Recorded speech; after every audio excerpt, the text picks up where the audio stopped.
Leonardo Bonacci is Fibonacci's actual name, being nicknamed Fibonacci because it means the son of Bonacci. In his time he was also widely known as Leonardo of Pisa, having been likely born in the Republic of Pisa. His birth was around 1175 AD, allegedly dying 65 years later in 1240 AD. Apart from these few details, little is known of Fibonacci, with what is known coming from a small excerpt in his most famous of books, Liber Abaci. Fibonacci's most notable contribution to mathematics was his book Liber Abaci, also known as the Book of Calculations. In the book, Fibonacci introduced the Hindu-Arabic numeral system, which used the numbers 1 to 9 as well as the additive identity we know as 0, but previously was known as zephyr.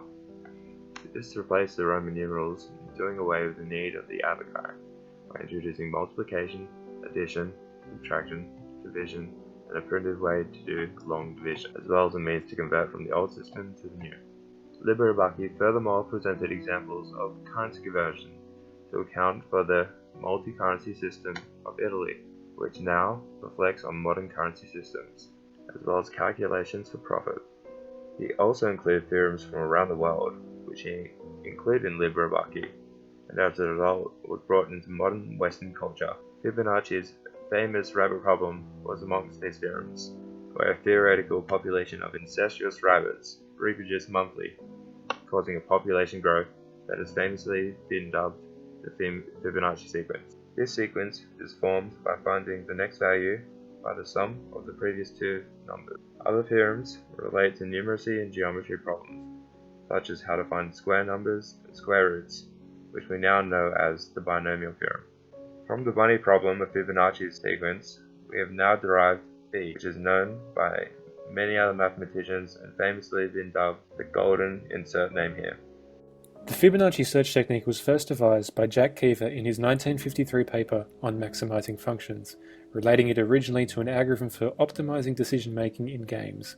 It was later extended by D.E. Ferguson as the Fibonacci sequence, using the Fibonacci numbers to search a sorted list of items for a value. The algorithm improves on the more common binary search, improving efficiency by up to 20% for certain datasets. This means the Fibonacci search can be seen to extend into areas of decision theory and computer science, as this algorithm is particularly useful in searching databases. The Fibonacci sequence has roots in the physical world, seen most prominently in natural flower patterns. Whilst Fibonacci isn't attributed to their discovery, his work has come to explain such sequences.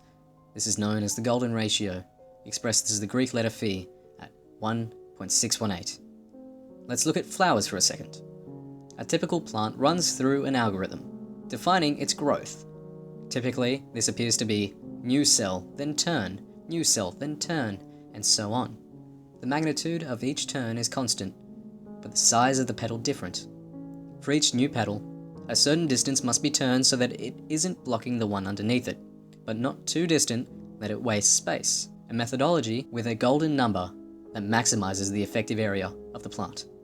The turns that yield effective growth appear to be 0.618 and 0.382 revolutions. Their sum is 1 and their ratio 1.618. Take the reciprocal of that and add 1 and it's the same number. It's always in proportion.